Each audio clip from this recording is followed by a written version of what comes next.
Ja, goeiemôre aan almal van u vandag hier so in die kerk. Dis lekker om julle almal hier te sien.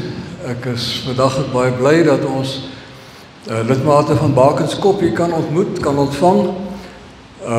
Ons gemeentes gaan nou so saamwerk oor hierdie tyd en dit is vir my wonderlik dat ons dit so kan doen. Ek wil net vra, as julle nou nie te skaam sal wees hier vir Bakenskop mense net sal opstaan asseblief wat ons daarom kan sien. Wie is in ons midde? Ja, genade, dankie.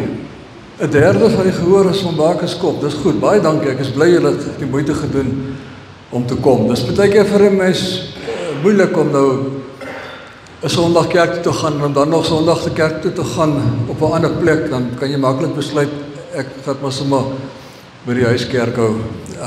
Baie dankie dat julle almal hier is. Ons gaan begin saam sing en dankie vir Betta wat vir ons vandag weer uithelp daar by die orgel. Baie bly is by ons Betta. Ons gaan begin met die 344 oor die goeie tyding, oor die blye tyding.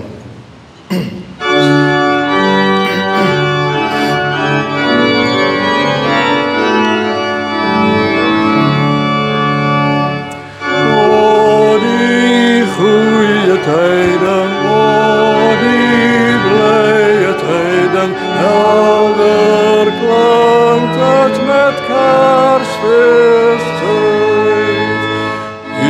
Was ons verloren, Christus is geboren, juich dan allemaal jubel oor die zaligheid. O die goeie tijden, o die blije tijden, kom met kracht in die Kersfeest. Koning, maak my mense wonen, hy gebore in die volheid van die tyd. O die goeie tijden, o die blye tijden, oral klink dit as Kersfeest. Jubelkore, juich na mens geboren, juich na mens dan prys om tot in ewigheid.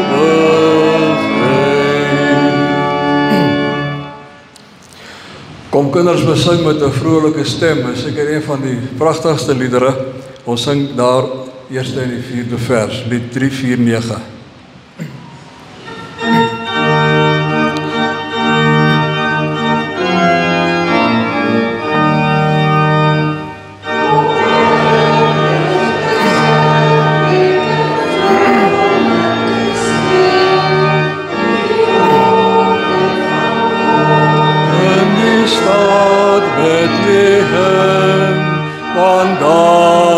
Die heiland gebore die nacht, die hoop van die wêreld der eeuwe verwag.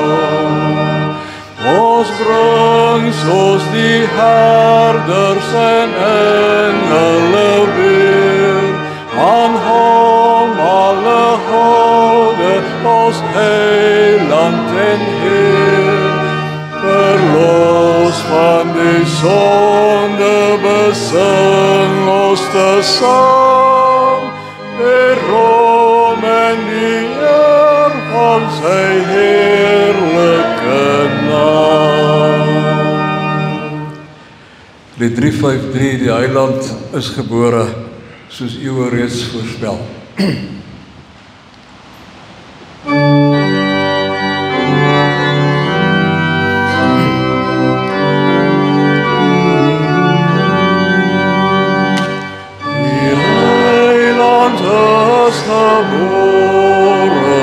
Soos eeuwe reeds voorspel,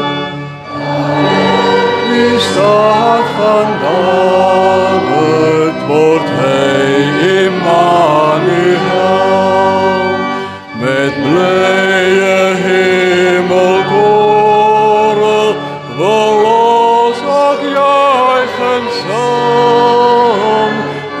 heiland is gebore, dis hy wat redding bring.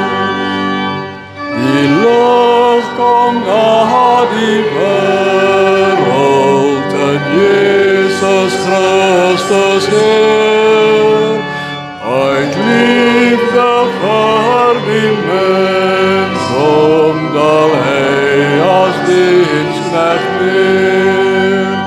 So lief het God die wêreld, hy gee vir ons sy seun, so word hy ons verlosser, ons middelaar en steun. Wie glo in Jesus Christus, word nou sy eiendom. Hy gee die reg tot kunskap aan die wat glo in hom. Juis daarom juich ons harte op die Kersfeesttyd.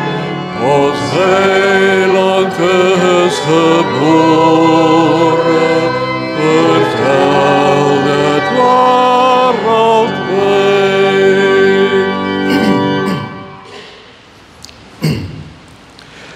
Ek gaan nou die adventskers aansteek en daarna sal ons begin sing by lied 159, God is hier teenwoordig.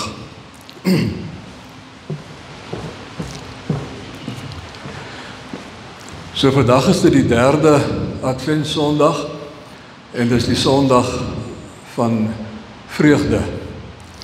En ligroos was nog altyd die kleur gewees van vreugde in die kerk. En daarom is hierdie kers 'n bietjie anders as die ander.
U leer my hoe om te lewe.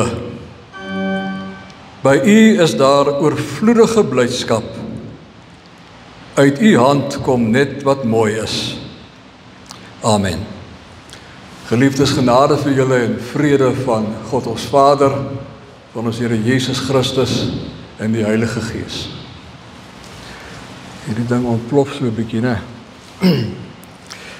Vriende, ons gaan nou saam sing in antwoord op die Here se groet by lied 223, aan Jesus Koning al die eer.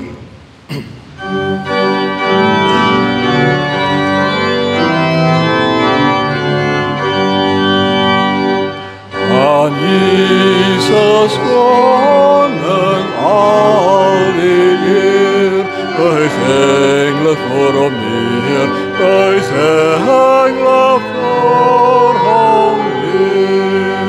God gee aan hom die koningskroon,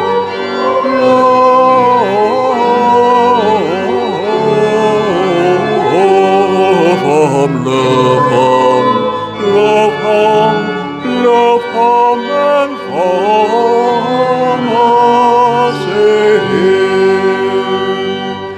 Loof hom verlosstes van die land, wat hom sy troon verkeer, wat hom sy troon verkeer. Sing alle volke, elke stam, kom loof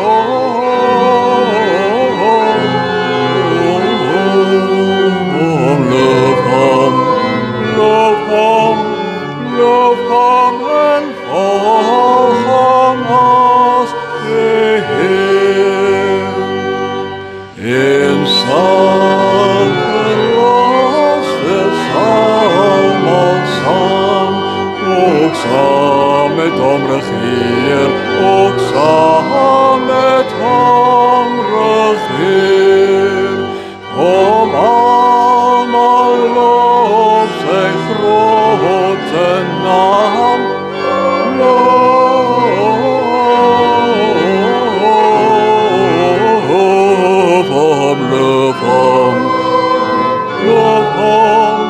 loof hom en volg hom as Heer. Dankie.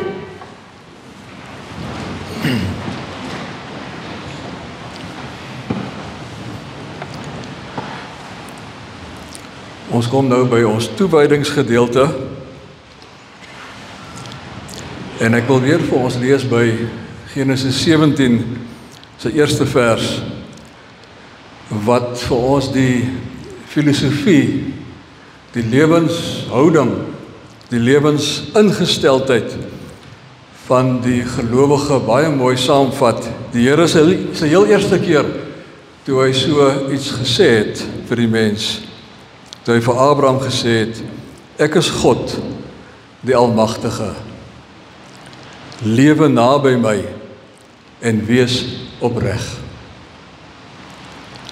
Kom ons gaan na die Here toe met lied 247. Sy Heer, wees ons genadig, Christus wees genadig.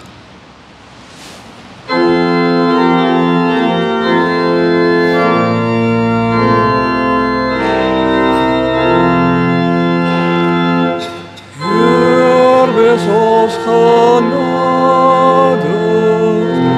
Christus wees genadig, Heer, wees ons genadig,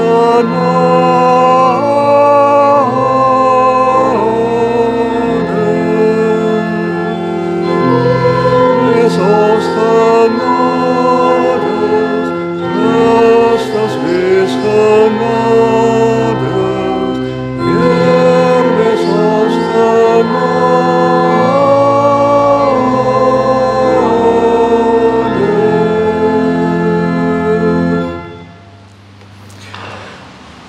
Dit is so eenvoudig, dit klink so of ons nie vir die Here veel gesê het nie, of ons het nie goed genoeg gesê het nie. Wees ons genadig.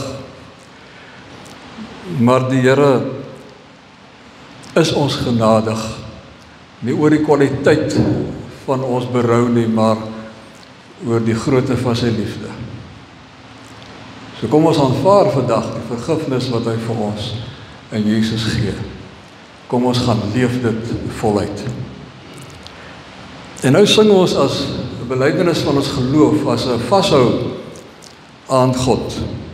Die 340ste eerste vers, kom ons loof die Jesuskind.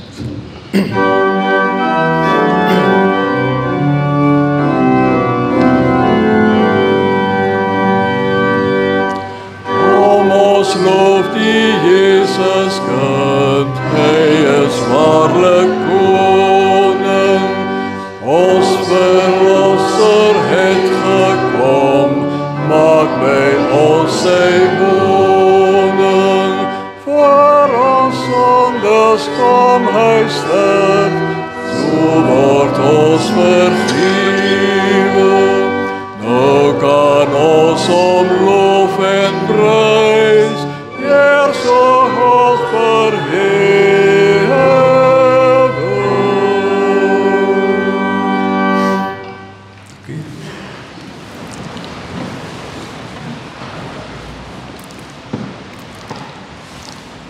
Ek weet nie, is hy te na my mond of wat, dat hy so ontplof die hele tyd. Is hy nou is hy stil? Reg, dankie.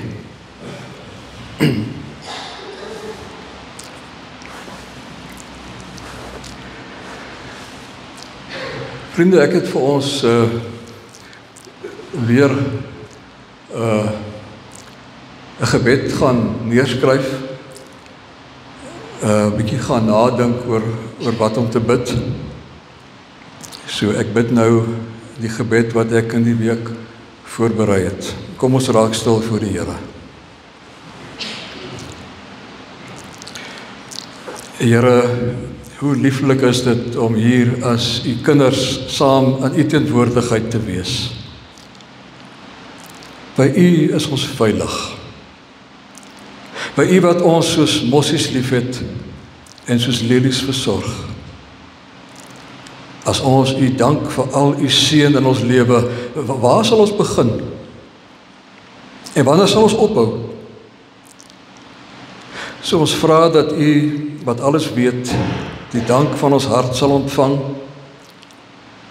en dat ons in opregtheid sal lewe teenoor u, teenoor ons naaste en die skepping. Dankie Here dat ons twee gemeentes vanoggend u so saam kan dien. Help ons om Jesus se gebed te vervul dat u versplinterde kerk weer een liggaam sal wees, sodat die wêreld kan weet dat u hom gestuur het. Help ons om goeie disippels te wees. Wil u ons ore, ons hart, ons verstand wyd oopmaak, sodat ons u lewende woord wat u vir ons gee, goed kan hoor. Laat dit in ons diepste binnewêreld ingaan, daar in ons geheime wêreld, daar tussen die goed wat ons weggeberg het, oor dit ons seermaak of skaam maak, daar aan ons skadukant, maar ook daar waar ons kreatiewe energie lê en wag om uit te breek en aan die koninkryk te help bou. Here, hoor ons gebed. Ons bid dit in die naam van ons Here Jesus. Amen.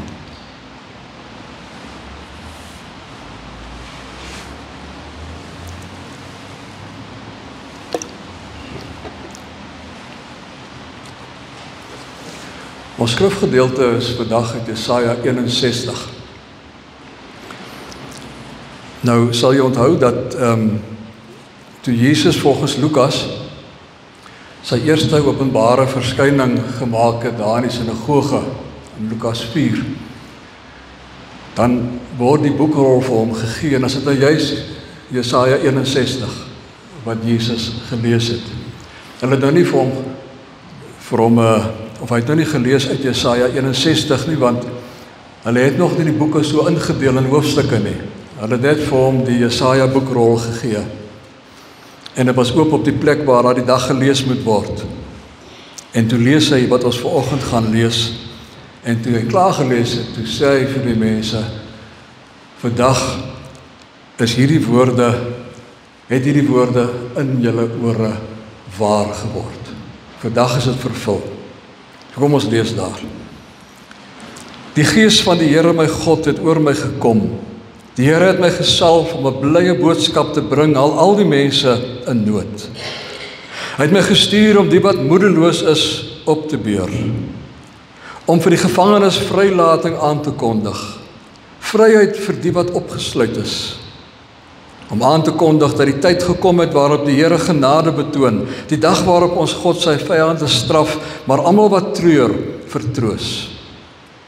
Die dag waarop hy vir die in Sion wat treur eer gee in plaas van smart, vreugde in plaas van droefheid, blydskap in plaas van hartseer. Dit is die goeie tyding aan ons almal. Nou die tema by vandag se prediking is oor vreugde wat is en altyd weer deurbreek. Vreugde wat is en altyd weer deurbreek. Verlede week het dit gegaan oor vrede.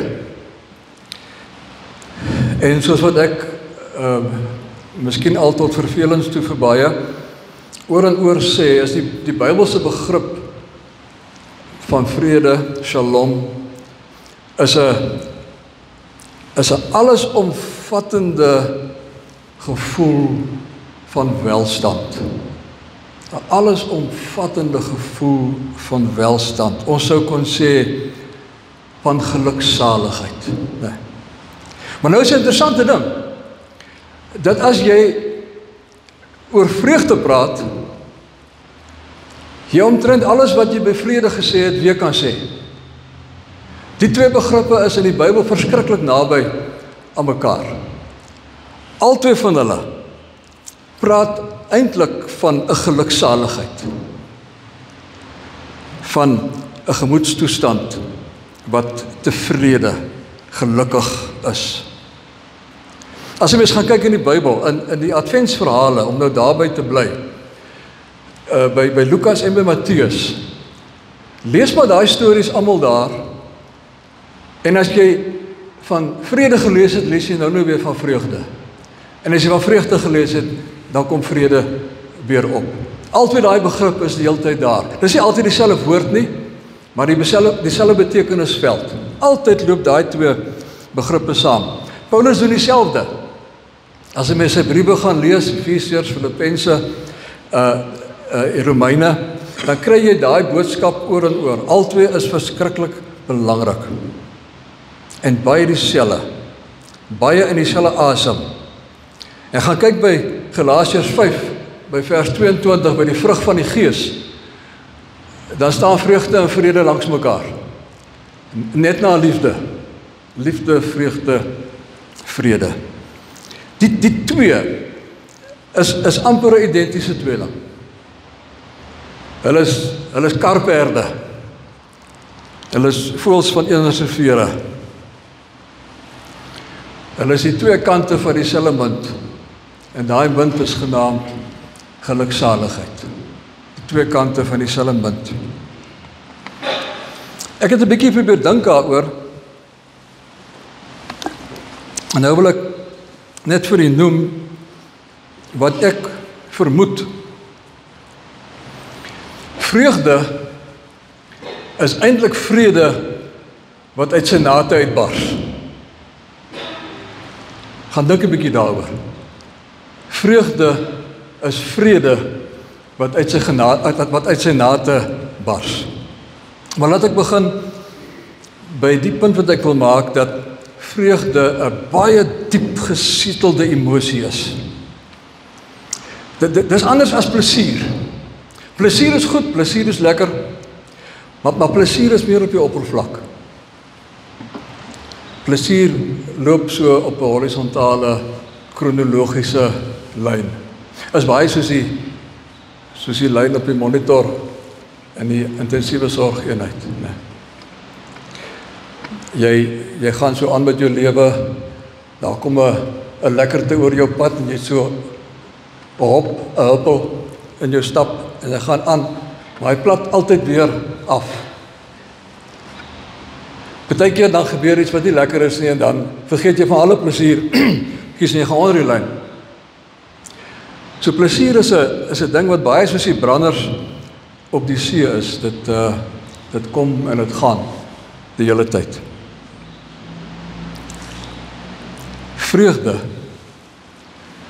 lê diep. Vreugde lê in die binneste kamer van jou hart, van jou wese. Daar lê vreugde. As 'n mens nou dink aan Psalm 103, die ou vertaling, loof die Here, o my siel, en vergeet een van sy weldade nie. Of ons dink aan Maria, my siel maak die Here groot. Daai woordjie siel beteken nie ietsie binne in my wat 'n aparte entiteit is. Jy weet, ek het 'n liggaam en dan het ek 'n siel binne in die liggaam wat so min of meer loskom wanneer ek nou doodgaan. Dit is hoe die Bybel praat daaroor nie. Siel in die Bybel dui op jou intiemste binnelewe. Die diepte van jou wese. Dit is wat die term siel in die Bybel vir ons oordra, nefesh. En dit is waar ons vreugde vandaan kom. Anders as die plesier wat hier boorloop, is die vreugde hier diep binne, ver onder die branders. Dis 'n standhoudende geluk. Dis 'n gawe wat die Gees vir jou gee. Terwyl plesier soort van oor jou pad kom, jy weet dit tref jou soos jy aangaan. Kom die vreugde oorspronklik van bo af in jou wese in en dan kom dit hier van onder af op uit. En dit kom baie keer onder druk. Dit is so, dis deel van die lewe. Die vreugde kom onder druk, maar hy bons altyd terug. Dis die wonderlike ding. Die vreugde wat die Here vir ons gegee het 'n veerkragtigheid. Ek het verlede jaar genoem dat daar 'n hele klomp seriebane is wat die Here vir ons ingebou het in ons liggaam. 4 van hulle wat toegewy is daaraan om vir ons vreugde te gee en die vreugde standhoudend te laat loop. So met Advent, met hierdie tyd waarin ons die koms van die Here vier, waarin ons die Kersdag afwag,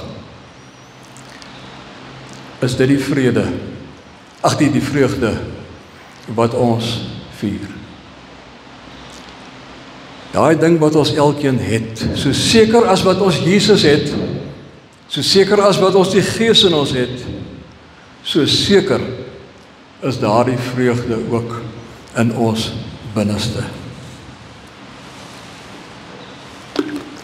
Maar waar pas hartseer in die prentjie? Want die is ook daar. Hoe pas hartseer en vreugde by mekaar in? Want ons beleef baie keer hartseer as 'n bedreiging vir ons vreugde. Ons is ongemaklik baie keer met die emosie van hartseer. Ek het 1 jaar afgelos as 'n student op 'n dorp in die Oos-Kaap en ek dink ek was die enigste prediker in die hele dorp. Almal was weg. En so het dit nou gebeur dat as iemand te sterwe kom op die dorp, maak nie saak van watter kerkverband nie, dan het hulle vir my gebel. Ek het nog al 'n vuurdoop gehad daai vakansie. En dan gaan wel die oggend toe bel 'n man my van die Hervormde Kerk. Hy sê, Ma's dood. Kan jy kom? Alger is hier. Ek sê, ek kan nie nou nie, ek het nou 'n begrafnis, maar ek kom vanmiddag. Hy sê, dis goed. Maar ouers is huil al van vroegoggend af. Ons kry aan nie bedaar nie. Wil jy nie so lank vir my net 'n teks gee wat ek vir haar kan lees, dat sy net tot bedaring kan kom nie? Maar ja, daar is natuurlijk nou nie so iets nie. Maar die punt is, hulle was ongemaklik met ou sis se hartseer. Haar uitdrukking daarvan seker. Maar eintlik met hulle eie hartseer, want hulle druk dit toe, né? So hulle was ongemaklik met hulle hartseer. Ou sis het nie 'n probleem gehad nie, hulle het 'n probleem gehad. Ou sis het gedoen wat die logiese ding is. Sy daai emosie wat so verskriklik logies kom, naamlik hartseer, treur, het sy ruimte gegee. Sy het die kapasiteit gehad om haar verlies te beween. Hulle het dit toegehou. Sy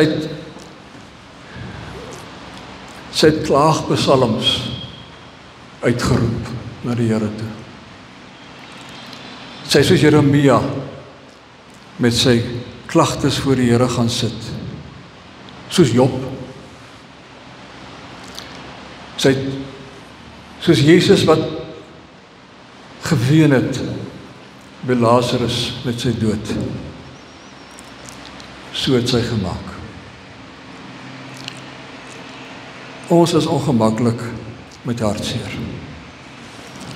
Veral in die openbaar.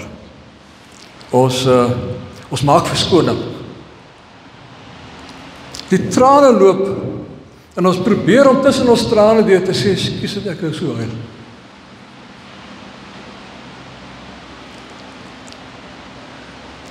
Wat wil jy anders gedoen het? Dit is waar jy nou is en dit is wat jy moet deur. Dit gaan nou al beter met ons mans as 20 jaar terug, 30 jaar terug. Maar mans het nog steeds 'n ding, hulle huil skelm. Ja, hulle huil nie sommer in die openbaar nie, hulle sal op hulle eie miskien gaan huil. Want John Wayne het nie gehuil nie. En Clint Eastwood het nie gehuil nie. Hulle was sterk. En ons wil ook sterk wees.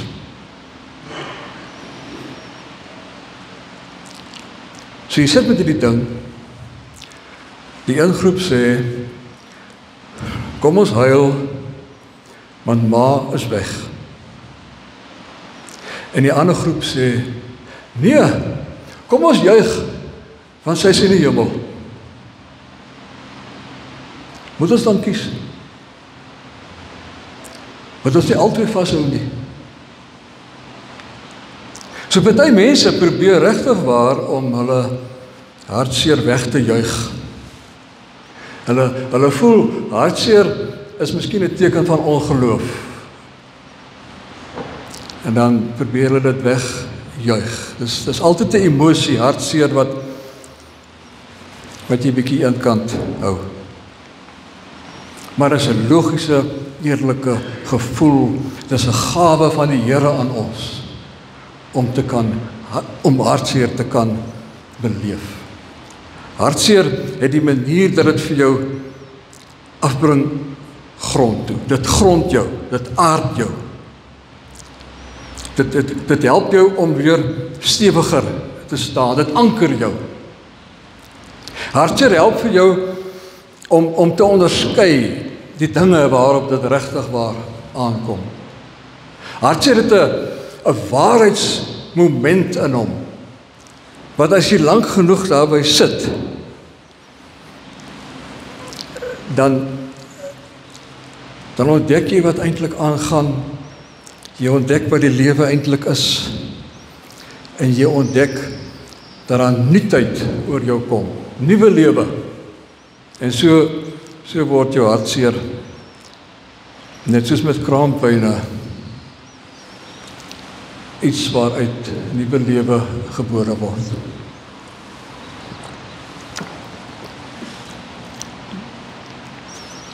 Hulle sê ook dat hartseer jou kapasiteit om te gee vergroot. En dat dit tegelijk ook jou kapasiteit om vreugde te ervaar, vergroot.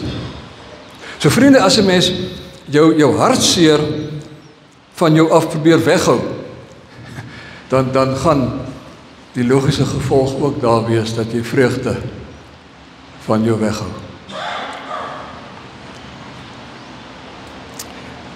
Die wetenskaplikes leer ook vir ons dat hartseer 'n genesende emosie is. Ek weet nie van julle nie, maar as ek gehuil het, dan voel ek na die tyd baie beter. Ek voel skoon. Ek voel dit is nou afgehandel. Ons dink aan Petrus, net toe die haan gekraai het, lees ons, hy het uitgegaan en hy het bitterlik geween, gehuil. En toe die Here vir hom aan die einde van Johannes herstel, waar jy nou sal verwag, nou gaan Petrus in vreugde uitbars, in verligting. Dan lees ons, Petrus het bewoog geraak. Ek dink aan Josef, net toe hy daar in die paleis sit en sy broer kom daar en hulle herken hom nie. Hulle weet nie, hy weet wat hulle praat, hy ken hulle taal nie. En daar in sy teenwoordigheid ontboesem hulle self. Sê die Here straf ons oor wat ons aan ons broer gedoen het, toe ons nie na sy smekinge geluister het nie. En dan raak dit te veel vir Josef, en dan lees ons, hy het uitgegaan, en hy het buite hartverskeurend gehuil. Ons dink aan sy pa, toe hy die boodskap gekry het van sy dood, van Josef se dood, nee, daai hartverskeurende uitroep, Josef is opgevreet! En toe hy en Josef mekaar nou weer ontmoet, dan lees ons, hulle het mekaar omhels, en het lank so gestaan en huil. 'n wonderlike genesende emosie. Dis ook 'n aanpassingsemosie. As die dinge wat van buite af op jou impakteer en groot branders maak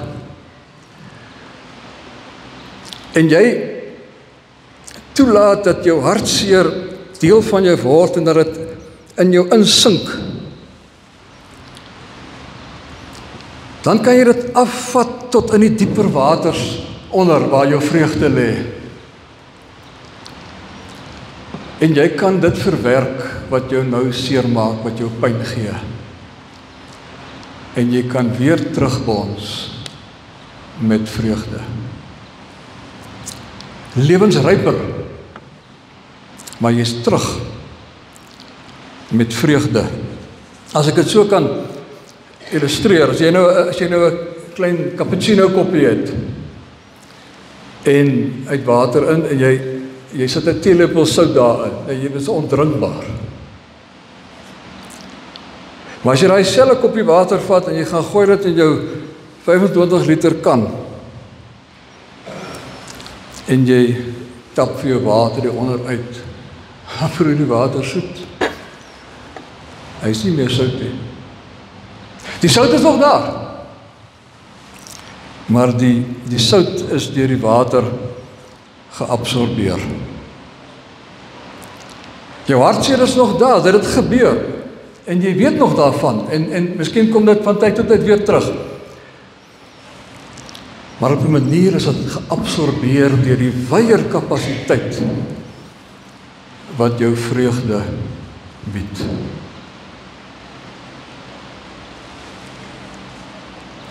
So my gebed is dat ons almal deur ons hartseer sal werk. Deur in die dieptes van ons vreugde in te gaan Ek gebruik spesifiek nie die woord oplos nie, want dit sou nader kom aan ontkenning. En dan eendag sal ons vreugde volledig wees. Eendag sal daar nie meer goed wees wat op die oppervlak vir ons ontstel nie. Ons lees in Openbaring 21, toe het ek 'n harde stem van die troon af hoor sê, kyk, die woonplek van God is nou by die mense. Hy sal by hulle bly, hulle sal sy volke wees en God self sal by hulle wees as hulle God. Hy sal al die trane van hulle oë afdroog. Die dood sal daar nie meer wees nie. Ook leed, smart en pyn sal daar nie meer wees nie. Die dinge van vroeër het verbygegaan. Toe sê hy wat op die troon sit, kyk, ek maak alles nuut.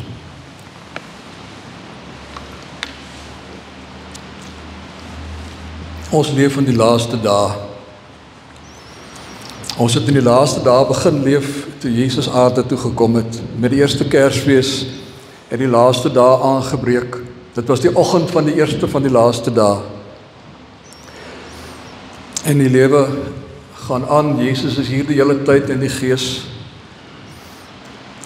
En ons het 'n vermenging van goed en sleg. Maar dan kom Jesus weer op die laaste van die laaste dae. En dan sal ons dit alles in volheid beleef.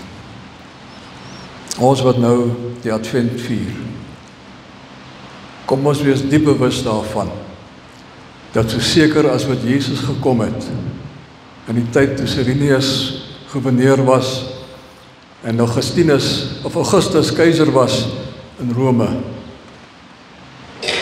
In daardie tyd het die vrede van die Godsryk aangebreek. En dit bly elke dag kom, tot op daardie wonderlike dag. Laat daai wonderlike dag wat gaan aanbreek, daai belofte, laat dit vir ons sterk maak. Om deur ons hartseer ook te werk, dat ons trane afgewas kan word. Amen.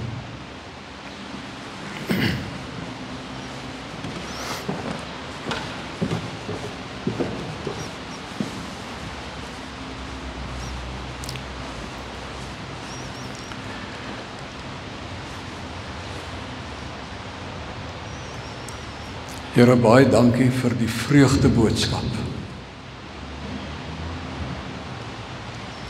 En daardie vreugde aan iemand gekoppel kan wees.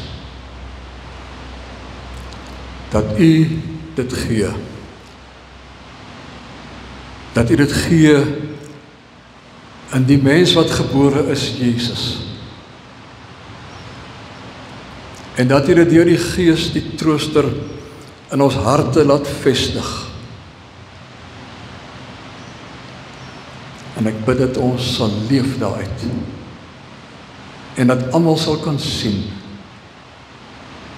ongeag wat gebeur, hierdie mense het iets spesiaals. Dit moet van die Here afkom. Aan U die eer, Here. En vir elkeen wat in ons midde is, hier, en buite ons kerkgebou met vakansie, ander in die hospitaal, ander alleen, miskien in die ouetehuis. Ons bid dat hulle ook hierdie vreugde in hulle diepste binneste sal ervaar, en die vrede wat daarmee saamgaan. Amen. Ons dien nou die Here met ons gawes.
Goed, so ons slotlied sal lied 365 wees, oor die blye engellied aan die koningsseun gebied. Maar voor ons sing, van julle gaan miskien in hierdie week nou weg, so mag julle regtig waar 'n vreugdevolle Kersfees beleef. As ek die kerse van die Advent kan vat, mag jy 'n tyd van hoop beleef, mag jy 'n tyd van vrede beleef, en van vreugde, en van liefde. Mag dit vir jou opbou na Kerstyd toe, na Kersfees toe, en mag Kersfees vir jou groot seën inhou vir die jaar wat voorlê. Veilig ry. Kom ons sing lied 365.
Geliefdes, die genade van ons Here Jesus Christus en die liefde van God ons Vader en die troos van die Heilige Gees is ons elkeen se deel tot op daardie wonderlike dag.